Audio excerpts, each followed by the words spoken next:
Indian വിദ്യാർത്ഥികൾ പോലും വളരെ വലിയ സഹായത്തോടെ എയ്ഡ് മേടിച്ച് മറ്റ് രാജ്യങ്ങളിൽ പോയി പഠിക്കുന്നു. അവിടെ ഒരു വിദ്യാഭ്യാസത്തെ സംബന്ധിച്ചെന്നുണ്ടായിരിക്കുന്ന ഒരു ഇഗാലിറ്റേറിയൻ ആയിട്ടുള്ള ഒരു സംസ്കാരമാണ്.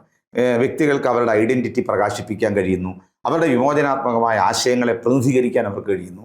ഈ ജെൻഡർ, സ്ത്രീ പുരുഷ വ്യത്യാസങ്ങളില്ലാതെ വ്യത്യസ്ത സാമൂഹ്യ വിഭാഗങ്ങളിൽപ്പെട്ടവർക്ക് ക്യാമ്പസുകളിൽ വന്ന്, ക്ലാസ് റൂമിൽ വന്ന് അവൻ്റെ സ്വത്വത്തെ ആവിഷ്കരിക്കാൻ കഴിയുന്ന വളരെ ലിബറേറ്റീവായിട്ടുള്ള ഒരു ഡെമോക്രാറ്റിക് എഡ്യൂക്കേഷനാണ് ലോകം ഇന്ന് പ്രൊമോട്ട് ചെയ്യുന്നത്. പക്ഷെ ഇവിടെ ഹിജാബ് ധരിച്ചാൽ അത് ക്യാമ്പസിൽ ഒരു കുറ്റകൃത്യമാണ് എന്ന് പറയുമ്പോൾ വിദ്യാഭ്യാസത്തെക്കുറിച്ചുള്ള ഈ ഗ്ലോബൽ സ്റ്റാൻഡേർഡിന് വിരുദ്ധമായിട്ടുള്ള ഒരു ഹിന്ദുത്വ ബ്രാഹ്മണിക്കൽ ആറ്റിറ്റ്യൂഡാണ് മുസ്ലിം കുട്ടികൾ ഹിജാബ് ഇടുമ്പോൾ അതിനെ വിമർശിക്കുന്നു, അവർക്കെതിരെ നടപടിയെടുക്കുന്നു.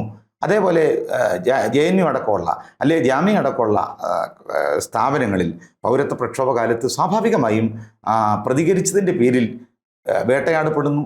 ഇന്നും അതിൻ്റെ പേരിൽ മുസ്ലിം വിദ്യാർത്ഥികൾ ജയിലിൽ കിടക്കുന്നു എന്ന് നമുക്കറിയാം.